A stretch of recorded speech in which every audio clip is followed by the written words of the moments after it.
Clint, I wonder if this is the holiday season that could be in store for deals for travelers, or are we expected to pay more and more for those airline tickets and train fares? Yeah, actually prices have come down this year versus last year slightly, and it's nothing extraordinary, but I think now that the airlines are fully staffed, they've got all the planes back up in the air, that there's more seats than there used to be available. So prices have stabilized and have even come down in certain aspects. Today, I'm going to spend all day updating our best Black Fridays deal at the Points Guy. I'm already seeing some really interesting deals out there. Air Canada flights, Delta vacations, JetBlue vacations. So there are some deals to be had out there. Just remember, generally, airlines put things on sale sporadically, and there's no single one day that's going to get you the best deal. But there are some good Black Friday deals out there I'm seeing.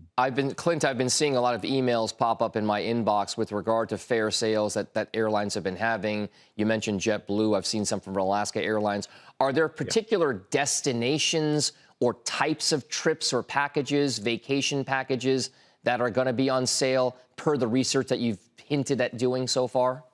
So look, my biggest tip for folks right now is if you've been putting off a trip to Hawaii, they really need the tourist dollars right now, and business is down pretty substantially for all of Hawaii, not just Maui. I just got back from a trip myself there. I was doing some reporting, and prices are as low as I've seen them for Hawaii. We're often seeing good flight deals to Hawaii. So if you've been putting off a trip, now is the time. We had a lot of pent up demand, so Hawaii was super expensive, sort of as we eased out of the pandemic. But right now, things are basically on sale, at least until it gets to high season around January. So if you have a last minute trip you've been looking to book, Hawaii might be a good option for you. Okay, and then if you take a look at the way things are shaping up with regard to the spectrum of income that people are looking at right now, are we finding deals across the entire spectrum from the value side of things through luxury? Are there certain places in particular with regard to that kind of higher end or lower end or middle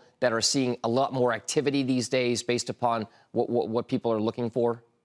Yeah, as you've been reporting, the mainline carriers have been reporting that traffic is great, the number of passengers they have is great. The low-cost carriers have been struggling a little bit more. So we're seeing more sales from the very low end, but we're also seeing high-end sales. So a company called La Compagnie is selling $2,000 round-trip business class fares to Paris. So it sort of runs the gamut. And I do think we're going to see more discounting as we go into the new year. I think the days of rapid price increases are behind us for now. So it'll be interesting to watch what happens. So far, the only softening in demand we've seen at all is from the low-cost carriers. So I'm watching that trend really carefully. And Clint, before we let you go, what's the biggest trend that you're going to watch for in travel in 2024?